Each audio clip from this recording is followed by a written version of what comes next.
Let me start by asking you, when last did you donate blood? Out of free will, or have you ever donated blood?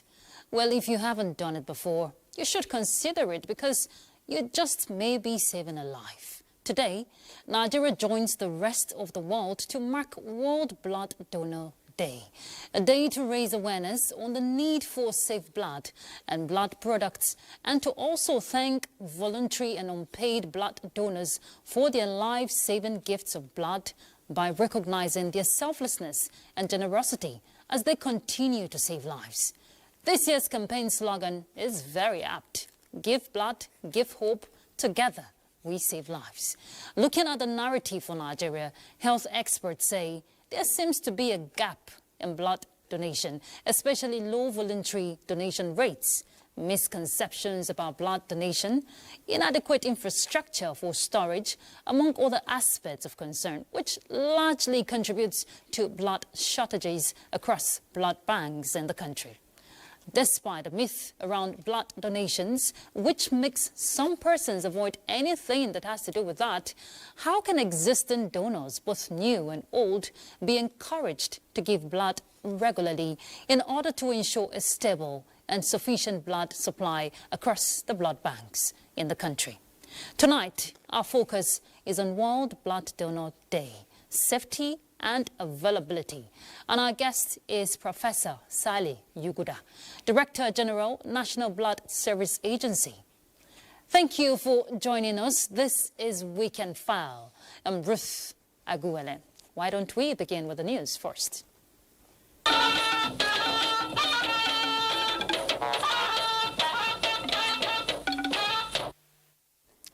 The federal government is set to initiate a breed improvement program and pasture cultivation center at the historic Wawazange Grazing Reserve in Gombe State.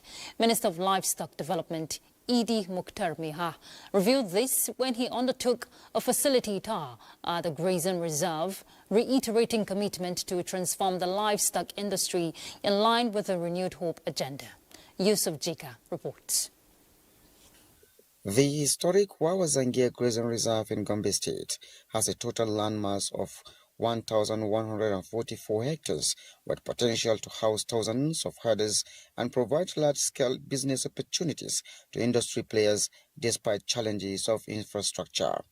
This place has been here for over 55 years. The biggest challenge in Wawazange is water availability. The visit is to acquaint the Minister of Realities on ground and activate necessary mechanisms to upgrade and optimize facilities for greater productivity and large-scale commercial drive.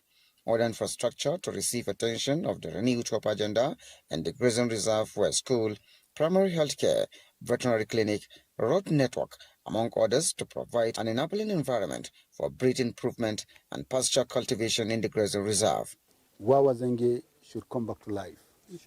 We are going to use Wawazange as one of our breed improvement centers, as one also area we are going to encourage massive pasture cultivation, so that any grazer, any farmer, any animal rearer that comes here will have no need again to migrate out of Wawazange.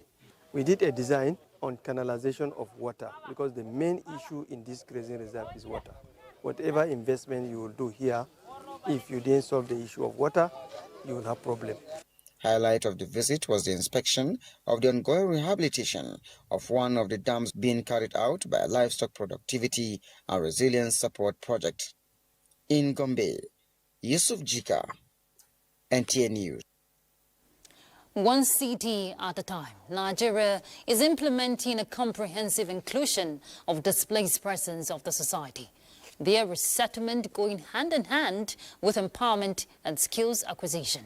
Nigeria's First Lady, Oluremi Tinubu, said this while inaugurating the Renewed Hope Resettlement City in Yerkande community in Kefi, Nasarawa State, for displaced persons.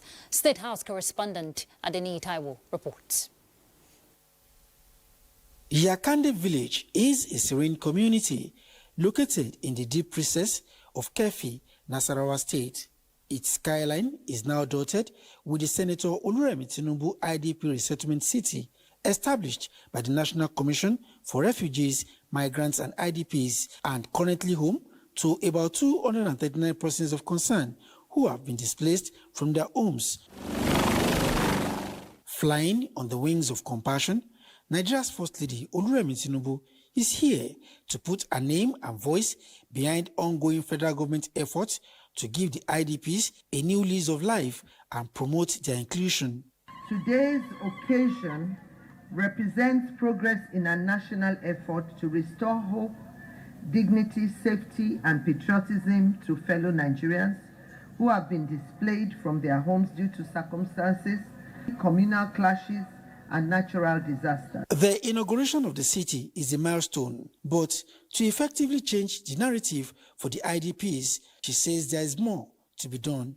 Our work does not end here. It is also encouraging to hear that the resettlement city is equipped with greenhouses, vocational training centers, a police station, and a clinic. This will no doubt go a long way in helping the families to settle down and be independent. To the families being settled here today, I say this is a new dawn. They lived purely on farming. And today, when they get away from the farming activities, it's a problem. And that's the reason why we decided to give them 100 hectares of land so they can go and continue with the farming activity. For displaced people, your voice is heard. You are seen. The Ministry of Women Affairs stands ready to scale up all interventions, not just for the IDPs that will be reintegrated today, but for all persons of concern in the Federal Republic of Nigeria. This center will offer practical training in viable, bankable crafts, enabling thousands of persons of concern to acquire sustainable means of income. I have this message for my friend. He's the best president. He's our friend today. He will be our friend tomorrow. We are home away from home. In furtherance of our directive to put money in the hands of women, a business recapitalization grant of 200,000 naira was presented to women in each of the households. From Yakande village in Kefi, Adeni Itaiwo, NTA News. As Nigeria continues its pursuit of excellence in its education sector, maintaining high standards and national examinations remains top priority. To this end, the Minister of State for Education, Professor Suwaiba Ahmed, was on ground to monitor the 2025 National Common Entrance Examination organized by the National Examinations Council, NECO. Zenret Dingmun will tell us more. As pencils scratch against paper, futures are being shaped across the country. 64,000 candidates are sitting for the 2025 National Common Entrance Examination, a critical step towards admission into Nigeria's prestigious unity colleges. According to Professor Suwaiba Ahmed, this remarkable turnout is more than just a number, but a reflection of trust Nigerians have in the unity colleges as institutions that unite diverse cultures while nurturing academic excellence and national identity. We are doing good, and that's why parents are happy with us and allowing their students to register for this examination so that they can be part of the unity schools. We are happy with the conduct of the examination, and we are hoping that even for our senior secondary school examination, that is the SSCE, WAEC and NECO, we will see an improvement where exams will be conducted on time and everything will go smoothly. We have not seen any challenge. Materials are enough and delivered on time. For such candidates like candidates with autism, there are people that assist them, and the blind candidate are provided with braille and other equipment for them to answer their questions. Professor Ahmed also emphasizes the need to uphold higher standards in the conduct of national examinations, stressing that the integrity of these assessments remains the foundation of a credible and resilient education system. In Abuja, Zenred Dingmun, NTA News. Now, if those students are able to scale through, they get into tertiary institution. Now, imagine completing your studies in just 3 years and having access to federal starter packs or soft loans to launch your own enterprise. For over 29,000 students sitting for the 2025 entrance examination into federal science and technical colleges across the country, that imagination is fast becoming a pathway to reality. Organized by the National Business and Technical Examinations Board, the exam is more than a test. It is also seen as a doorway to skills acquisition, youth empowerment, and economic self-reliance. Olayinka Ojo reports. Technical and Vocational Education and Training, TVET, offers more than just a classroom instruction. It delivers a hands-on practical approach to learning, equipping students with industry-recognized credentials and skills that are in high demand in today's job market. Designed to empower students with specialized knowledge across diverse sectors from construction, fashion, hospitality to engineering, this year's entrance examination into Nigeria's 33 federal science and technical colleges is more than a test. It is a stepping stone to personal and economic transformation. Among them is 13-year-old Angel Pius, who dreams of becoming both a caterer and a fashion designer. Because I love doing it in my house. I know how to cook. I'm in charge of the housework. And also I have interest in all these ladies' garments. Mechanical crafts, like aluminum is there, building of things is there. The entrance questions are based on the different skills set, but the students will be admitted based on their areas of strength while answering the questions. No country succeeds without the artisan, craftsmen, and technicians. They form the backbone of GDP of any nation.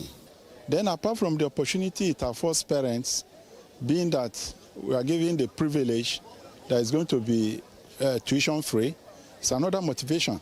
Olayinka Ojo, NTA News. In other news, the federal government is taking a bold step to raise awareness about the benefits of the new tax reform bills recently passed by both chambers of the National Assembly. Now, the awareness program put together by the Office of the Special Assistant to the President on Community Engagement for the Northwest, in collaboration with Federal Inland Revenue Service, is to enhance public understanding of government policies on improving revenue generation. Habibu Hussaini reports. A high-level roundtable discussion has brought together tax and revenue administrators. The focus is to examine the potential impact of the new tax reforms on the economy. The bills appeal to citizens to support the president and revenue-generating agencies in the full implementation of the reforms. There are a lot of controversies surrounding the inheritance tax, which we have made it clear to everyone that has been expunged.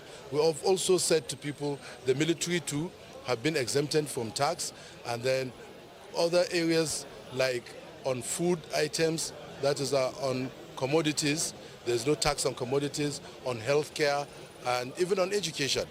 The engagement between the FRS, the Office of the SSA, and what are the contents of the tax reform bill for the community to understand and comprehend what it says, and all other issues that are unclear are pointed out. We are also concerned about developments. If we come and invest in the state, how can that project be sustainable? It is to increase an IGR and to check all the loop of all the problems. Participants described the roundtable as highly rewarding and placed their commitment to pass the message across for better understanding of the reform bills. In Kano, Habib Hussein, NTA News. Veteran broadcaster and President Urobo Leadership Forum Abuja, Peter Eagle, describes veteran publisher of the Vanguard newspaper, Sam Amuka, as belonging to the group of writers who attained professional maturation in the years immediately before independence. Congratulating Sam Amuka on his 90th birthday, Peter Igo says the quality and endurance of Amuka's journalism has been evident over the years, using his ethnic influences as a platform for his professional accomplishments and societal good. So let's remind you that today is the day to thank voluntary blood donors and also to probe issues around the shortage of blood donation. That's our conversation, but after the break. Stay tuned. Thank you for being there. As Nigeria marks another World Blood Donor Day, the First Lady, Oluremi Tinubu, wants Nigerians to work in solidarity to strengthen health systems and respond to global health challenges. Basi Ita Ipang reports that the Vice President's wife, Nana Shatima, who represented the First Lady, was the 2025 first-time donor. Give blood, give hope, together we save lives is the theme of this year's Blood Donor Day, observed annually to create awareness on the critical need for safe blood and blood products. I hope this marathon will be the beginning of a movement where voluntary blood donation becomes a norm in every Nigerian community. After several years of the celebration, what has changed in Nigeria in terms of blood safety? I think what has really changed now is the sensitization and the orientation of people towards blood donation. We and the agency, from our records, we have witnessed that in the last 6 months, due to the new interventions we have had a turnout of more and more donors every day. And there's this attitude before that female rarely donate, because some people feel female should not donate. But we have made people realize that there's no difference between gender in terms of donation. Nathan John, the highest blood donor, who has donated for 84 times, has this to say. It's been wonderful because it's one of the gifts I give to somebody who is in need that will not be able to pay me back. Or I don't even know the person that will, you will take the transfusion.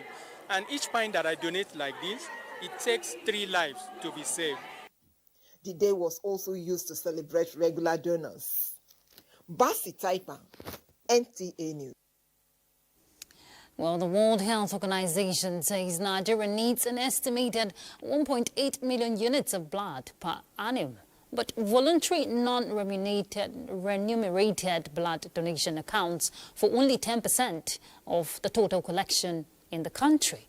Now, this situation is raising concerns about the safety of blood units collected from commercial and family replacement donors. Hinginu John Adams reports. Jonathan Agoro, a hero who saves lives with his generosity, has been a blood donor for over 20 years now. He says donating blood gives him joy as it is his little way of rendering service to humanity. It is relatively simple to do, and it will only take a prick of the needle. And what you are doing by donating just 1 pint of blood, you are saving about 3 lives. Data from the National Blood Service Commission, NBSC, shows that Nigeria gets only 27% of its annual blood need from voluntary blood donors, leaving a shortfall of about 73.3% annually. As a way of creating more awareness on the relevance of blood donation, Lagos State government has been organizing campaigns with encouraging outcomes. Just last year, we understood that over 10,000 or about 11,000 people were able to donate blood voluntarily through their platform. They have the structure. Experts are amplifying standards of blood safety, as well as encouraging voluntary and unpaid blood donation to ensure sufficient and safe blood supply for all. Before you donate blood, you have to have gotten some selected criteria, before you get to donate blood. And then after you donate blood, we'll allow you to rest for some time, for like 10 to 15 minutes, because we don't want you to have a reaction. So we'll allow you to rest for some time, and then we'll give you some fluids. We encourage you to take a lot of fluids. With more Nigerians joining the likes of Jonathan Agoro, it is believed that the annual shortfall of blood needed of about 73.3% will be reduced drastically. In Lagos, Hingino, John Adams, NTA News. So you heard it from Jonathan. It's that easy, right? But let's bring in our guest to tell us how easy it has been managing the whole issue around blood donation in the country. Let's welcome Professor Sale Yuguda, Director General, National Blood Service Agency. Thank you very much for joining us, Prof. It's a pleasure for having me here. Thank you very much. All right, let's begin by looking at the margin. Nigeria is said to need about 2 million units of blood to meet, the growing demand, and we're seeing shortage in the donation of blood. What are you doing about it? Thank you very much for having me here. First and foremost, let me congratulate Nigerians for celebrating this World Blood Donor Day. And World Blood Donor Day is celebrated every year on the 14th of June. This day is set aside by the World Health Organization in order to thank all those that have been giving blood voluntarily, and also to encourage others to join the bandwagon of donating blood voluntarily. So as we have already seen in the reports, Nigeria has a very wide shortage of blood in the country. And this is based on the fact that most of us are not willing to come out to donate blood voluntarily. And this is impacting negatively on most of the things that the management of most of the elements that we are supposed to be doing in our hospitals. For example, whatever you are going to manage, be it accident victims, maternal mortality, childhood diseases, under 5 mortality, all these ones at one point or the other requires blood transfusion. And based on the statistics, you will agree with me that maternal mortality, that's death from pregnancy and childbirth, accounts for the lack of blood transfusion accounts for up to 40% of such deaths. When you look at the accident victims, about 30% of them die due to lack of access to timely access to blood transfusion. At the same time, when you are talking about management of cancer, management of childhood diseases like severe malaria, sickle cell disease, and so on and so forth. So all these conditions requires blood transfusion at one point or the other. And based on the statistics, in Nigeria, we need at least 2 million units of blood based on our population annually in order to cater for our needs. And unfortunately, we are able to supply less than 30% of that requirement. So you will agree with me that there is a wide shortage of blood in the country, and that's why we are calling on all individuals to come out and donate blood regularly and voluntarily. Prof, it's good you've attested to the shortage, but going forward, we're looking at solution, which is what this Blood Donor Day is canvassing for. We have misconceptions from individuals who are afraid based on cultural or religious belief or just personal fear. What strategies are you adopting to break that cycle, to make people come out and donate blood voluntarily? Yeah, thank you very much for that question. Actually, there are a lot of misconceptions across the board, more especially when it comes to donating blood. First and foremost, let me assure Nigerians that donating blood is safe. Donating blood cannot harm you. In fact, even if you didn't give the blood voluntarily to individuals that are in need, the way the nature designed our body is such a way that the blood cells themselves have half-life. That they have a lifespan where they will die within a certain period of time. For example, our red blood cells usually die after a maximum of 120 days, and the nature will now replace them. So even if you didn't give people, constantly the cells are being replaced in your body. So back to the question now. When you donate blood, there is no harm in it, even though there are just some few pains that you will feel when they are taking the blood from you, just the needle prick. And then also, when you look at it, you will not feel much, like we saw in the reports. So by the time you donate blood, you are saving lives. And moreover, we as the healthcare personnel, before we collect your blood, we have to make sure that you yourself is safe to donate blood. because we can't take blood from you when it will be harmful actually when you donate blood. So what are we doing in that aspect is that when you come to donate blood, we sit down with you, ask you some questions, basic questions about your lifestyles, and also check your blood pressure, check your weight. We have to make sure that you have the minimum weight for a blood donation, which is about 50 kilograms. So we have to do all this background to make sure that you are not on any medication that will affect your health after donating blood. And after, it's only when you are found to be fit to donate blood, that's when we will collect your blood, because we also have a duty on us to protect you as the donor of this blood, and at the same time while we are trying to save lives. So donating blood is very safe for everybody. So I'm therefore encouraging people to come out and donate blood en masse to save lives. Okay, Prof, we'll pick up with the conversation because sensitization is very key if we want to move forward. Let's take a break. We'll be back. Thank you for being there. Every drop you gave is a gift of life because blood cannot be manufactured. It must come from those who care. Now, those were the words of the President, Nigerian Air Force Officers' Wives Association, NAFUA, Rekia Abubakar, to commemorate the World Blood Donor Day. Defense correspondent Olajibide Bello reports. Compassion took flight at the Nigerian Air Force Base as the Nigerian Air Force Officers' Wives Association, NAFUA, led a powerful campaign in commemoration of World Blood Donor Day. I met Ruth Pitiko, a nurse who is also a constant blood donor. She explains the joy she derives knowing fully well that she has saved lives. Because you can never tell. It may be your loved one that will be on the street and needed blood. If only you had donated blood and there's a blood in the blood bank, it will save that life. Antonia, before the sensitization, had a different perception to blood donation. I'm very grateful for this lecture because I've never had to donate blood, but I've seen reasons to donate blood. For NAFUA, the belief is that every effort to protect life is noble, and blood donation, though silent and simple, is one of the most powerful gifts anyone can offer.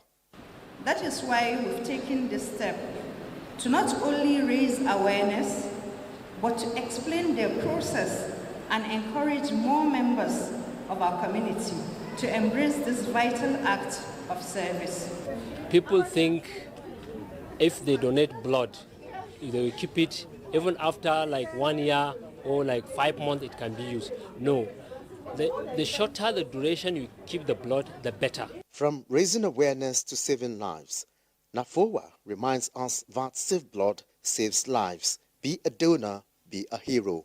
Olajide Bello, NTA News. All right, Prof, let's continue the conversation. Before we took the break and going by what we're seeing from this report, sensitization is very key. I want to believe you're also a key stakeholder in this blood donation, but it's not about you. It's about having people come in, to give this blood voluntarily. What has been the strategy for the agency to sensitize people? Thank you very much. We at the agency, that is the National Blood Service Agency, we started this year's program from the 1st of June. So basically what we have been doing is we have been going from one community to other, and if you observe, this World Blood Donor Day sensitization program is currently occurring in almost all the states of the Federation. So we have our state offices, we have zonal offices, all of them concurrently have been sensitizing people to come out and be donating blood. So we started from 1st June, like I said earlier, whereby we have been going from one community to another, from one religious body to another.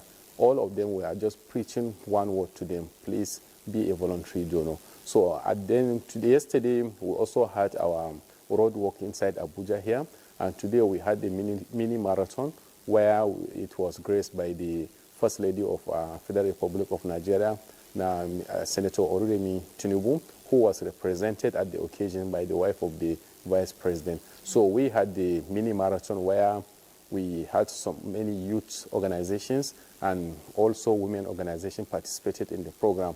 And we preach one word to them, that's be a voluntary blood donor.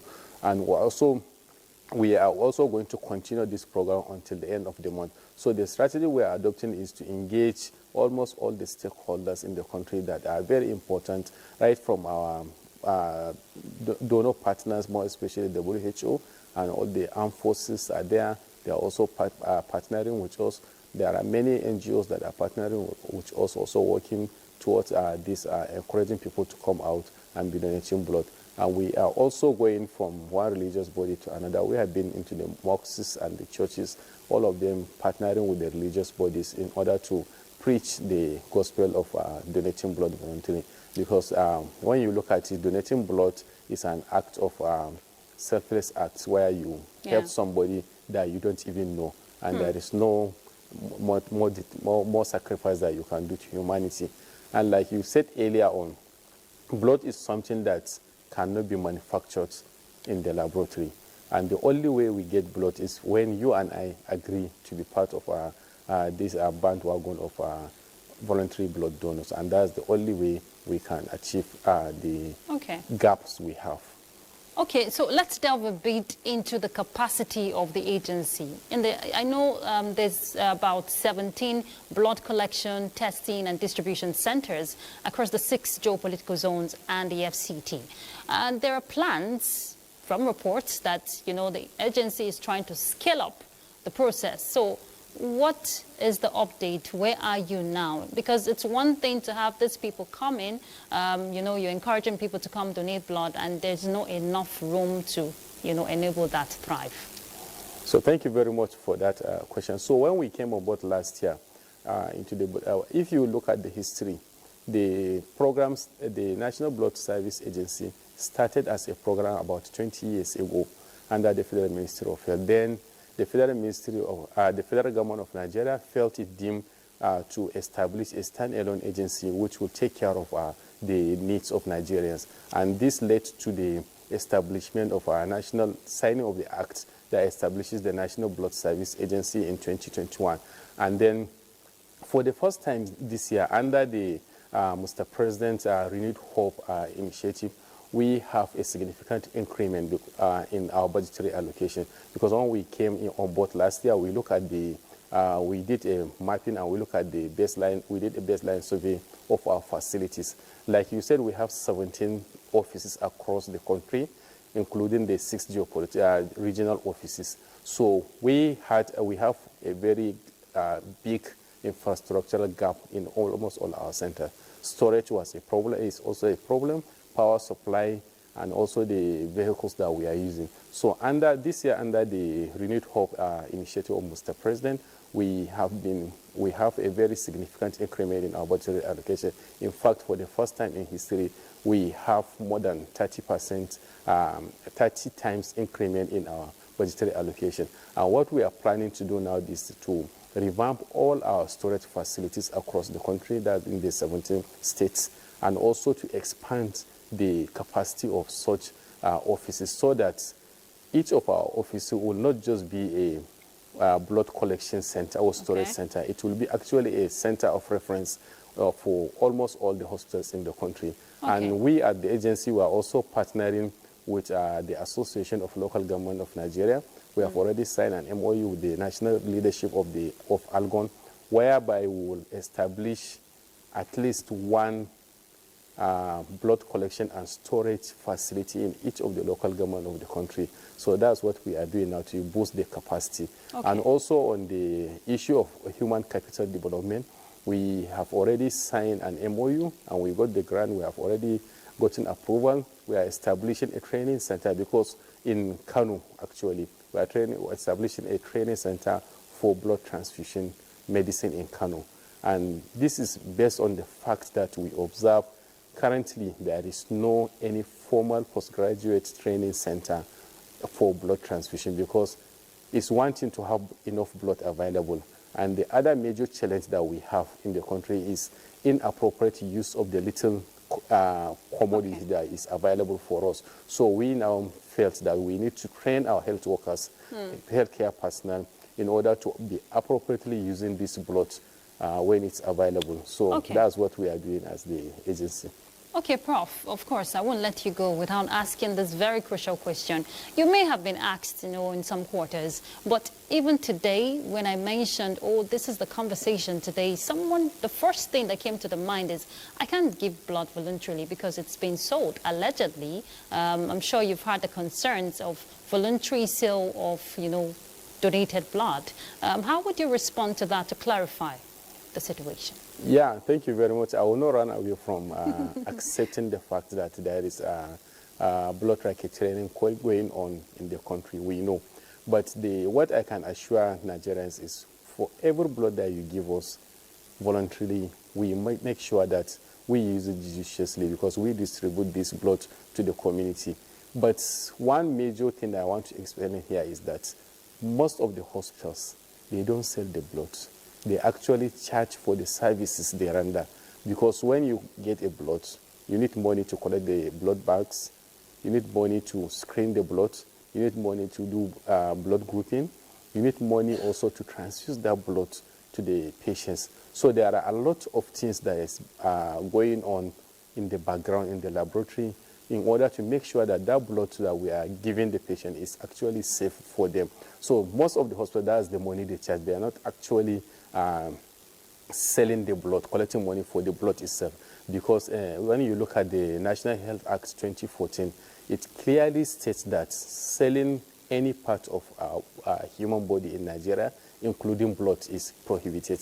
And so, but are you checkmating, Prof? Sorry to cut in. Yes. Are you checkmating to ensure that they are doing the right thing? Yes, we are checkmating actually. We have a national task force which comprises almost all the armed forces and then the major regulatory bodies that are involved in healthcare sector.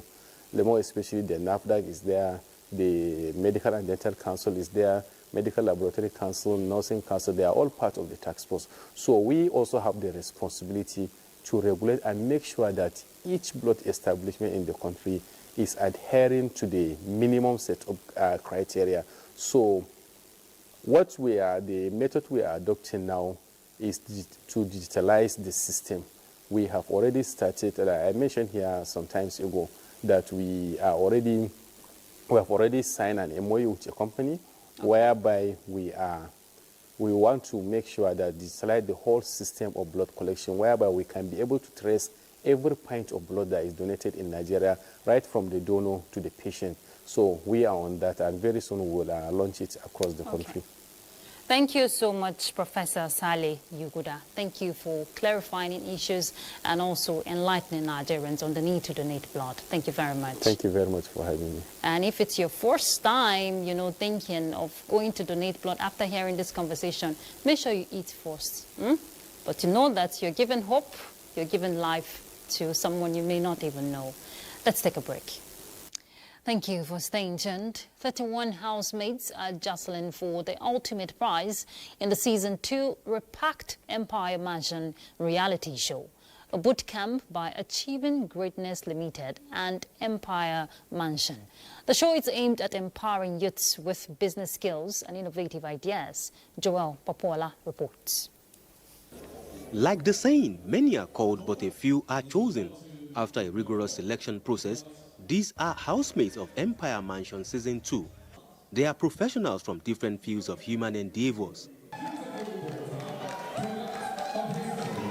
With family members and fan base on ground to show solidarity, viewers are eager to see them showcase their innovative skills. The organizers of the reality show say viewers should expect a reality show with a difference as it focuses on creating impacts in the society. Housemates will not be restricted to the mansion as they will undertake tasks that positively contribute to the society. But we do have that power to at least use our platform to reach out to the public. So we'll go out, marketplace, schools, orphanage home, our contestants will do things that make changes life. They'll be in the house for about 60 days. Yes, and the winner will go home with about 60 million naira, a brand new car. Spanning about 60 days, housemates of the show, hinged on touching lives and impacting the world, are expected to put in their best. The major sponsor, Golden Penny, and partners say will awaken the can-do spirit of the youths. when Empire came up with this idea, with this great idea, we were like, oh yeah, they want to bring people out to achieve greatness. So why can't we also, we are the brand that cares. We want to help you achieve that greatness. The ideology is to impart to the young ones with business education and a lot of other impactful activities. Empire Mansion Season 2 will be aired on DSTV Channel 262, GoTV 129, Star Times 116, Free TV 751, and all social media platforms. In Lagos, Joel Ukbola, NTA News. All right, time to do a sports update, and Ayo Deji Makinde is set for us. Ayo. All right, thanks so much, Ruth. We'll begin with para-sports because Paralympic and world champion Folashade Oluwafemi has won the 160-kilogram event of the National Open Para Powerlifting Championship ongoing in Abuja. The championship, organizers say, is part of activities lined up for para-athletes to select the best that will represent the country in forthcoming international para championships. For the past 2 Paralympic games we have not gone with our complete team. So we are looking forward in this trial to go with the complete team and the upcoming ones to go and prove the nation that we are there for them. Para powerlifting rules, international rules, you must start your pathway this year till the next Paralympic Games. Every year you must go to. Let's talk more. The International Cricket Council says ICC is building the capacity of coaches in Africa with trends and tactics in line with international cricket standards. To this end, 20 coaches drawn from 3 African countries of Sierra Leone, Ghana and Nigeria are participating in an ICC Level 2 coaching course at the Cricket Oval of the Moshood Abiola National Stadium, Abuja. ICC representatives believe upon attaining the badges, the certification will afford them more opportunities to compete with the best in the world. Learning is actually applying that knowledge, and so that we don't want them to sit with this knowledge. We want them to convey it to the players. One of our best groups that we've had over the last 3 years of doing this Level 2. And I hope and I foresee a very good result at the end of the week. It's very vital because ICC find out that Nigeria is in the development country in cricket in particular, and they need to show us the love of making things move forward in the cricket. Away from Nigeria, Taylor Fritz has his eyes on a 9th ATP title after beating Felix Auger-Aliassime 6-4, 7-6. And the Stuttgart semi-finals to reach his first final this year. The 27-year-old will play German top seed Alexander Zverev in the final on Sunday. A win for Fritz will make it his 4th title on the grass courts. Elsewhere, Emma Raducanu will not play in this week's Berlin Open as she continues to manage a back problem. The 22-year-old, who will regain her status as British #1 on Monday, has been struggling with the issue since competing in Strasbourg last month before the French Open. The former US Open champion took an off-court medical timeout during a quarter-final loss to Zheng Qinwen at the Queen's just on Friday. And that's your sports. Let's get back to Ruth. Many thanks, Ayo. Before we go, Ayo, let's check out the weather together, right? Yeah, surely. The weather forecast. It's a calm and quiet start to the day as a cloudy Sunday morning is expected to most parts of the country, with intervals of sunshine to the north and parts of the north central. As the day progresses, the chances of isolated thunderstorms to the southern parts of the country, parts of the north central, while the northern states, localized thunderstorms are expected across the region. Stand by for the temperature forecast across some selected cities. My name is Theodora Itzum. Thank you for watching.